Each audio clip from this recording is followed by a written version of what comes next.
شروع اللہ کا نام لے کر جو بڑا مہربان نہایت رحم والا ہے۔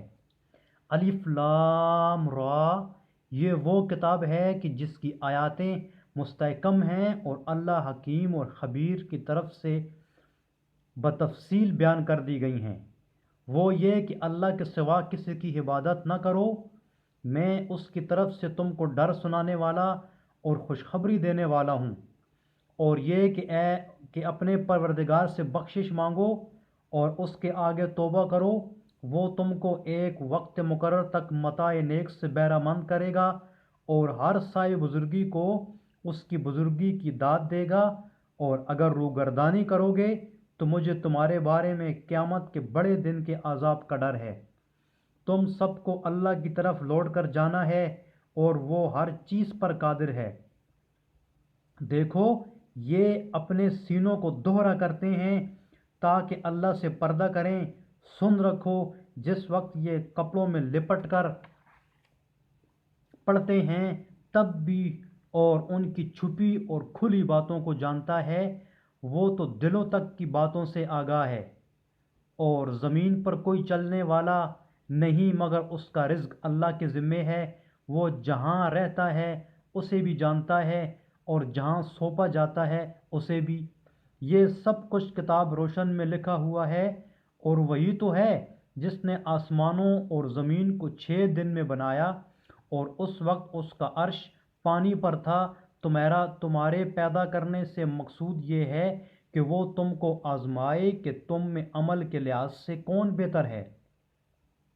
اور اگر تم کہو کہ تم لوگ مرنے کے بعد زندہ کر کے اٹھائے جاؤ گے تو کافر کہہ دیں گے کہ یہ تو کھلا جادو ہے۔ اور اگر ایک مدت معین تک ہم ان سے عذاب روک دیں تو کہیں گے کہ کون سی چیز عذاب کو روکے ہوئے ہے۔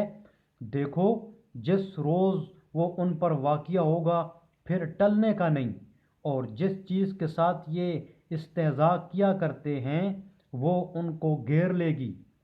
اور اگر ہم انسان کو اپنے پاس سے نعمت بخشیں پھر اس سے اس کو چھین لیں تو نا امید اور نا شکرہ ہو جاتا ہے، اور اگر تکلیف پہنچنے کے بعد آسائش کا مزہ چکھائیں تو خوش ہو کر کہتا ہے کہ آہا، سب سختیاں مجھ سے دور ہو گئیں۔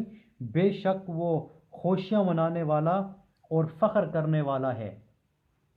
ہاں، جنہوں نے صبر کیا اور عمل نیک کیے، یہی ہیں جن کے لیے بخشش اور اجر عظیم ہے۔ شاید تم کچھ چیز وحی میں سے جو تمہارے پاس آتی ہے چھوڑ دو، اور اس خیال سے تمہارا دل تنگ نہ ہو کہ کافر یہ کہنے لگیں کہ اس پر کوئی خزانہ کیوں نہیں نازل ہوا، یا اس کے ساتھ کوئی فرشتہ کیوں نہیں آیا۔ اے محمد صلی اللہ علیہ وسلم، تم تو صرف نصیحت کرنے والے ہو، اور اللہ ہر چیز کا نگہبان ہے۔ یہ کیا کہتے ہیں کہ اس نے قرآن از خود بنا لیا ہے؟ کہہ دو کہ اگر سچے ہو تو تم بھی ایسی 10 صورتیں بنا لاؤ، اور اللہ کے سوا جس جس کو بلا سکتے ہو بلا بھی لو۔ اگر وہ تمہاری بات قبول نہ کریں تو جان لو کہ وہ اللہ کے علم سے اترا ہوا ہے، اور یہ کہ اس کے سوا کوئی معبود نہیں، تو تمہیں بھی اسلام لے آنا چاہیے۔ جو لوگ دنیا کی زندگی اور اس کی زیب و زینت کے طالب ہوں، ہم ان کے اعمال کا بدلہ انہیں دنیا ہی میں دے دیتے ہیں، اور اس میں ان کی حق تلفی نہیں کی جاتی۔ یہ وہ لوگ ہیں جن کے لیے آخرت میں آتش جہنم کے سوا اور کچھ نہیں، اور جو عمل انہوں نے دنیا میں کیے سب برباد، اور جو کچھ وہ کرتے رہے سب ضائع ہوا۔ بھلا جو لوگ اپنے پروردگار کی طرف سے دلیل روشن رکھتے ہوں اور ان کے ساتھ ایک آسمانی گواہ بھی اس کی جانب سے ہو، اور اس سے پہلے موسیٰ کی کتاب ہو جو پیشوا اور رحمت ہے، تو کیا وہ قرآن پر ایمان نہیں لائیں گے؟ یہی لوگ تو اس پر ایمان لاتے ہیں، اور جو کوئی اور فرقوں میں سے ان سے منکر ہو تو اس کا ٹھکانہ آگ ہے۔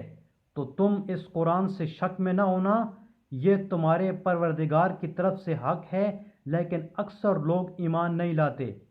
اور اس سے بڑھ کر ظالم کون ہوگا جو اللہ پر جھوٹ افطرا کرے؟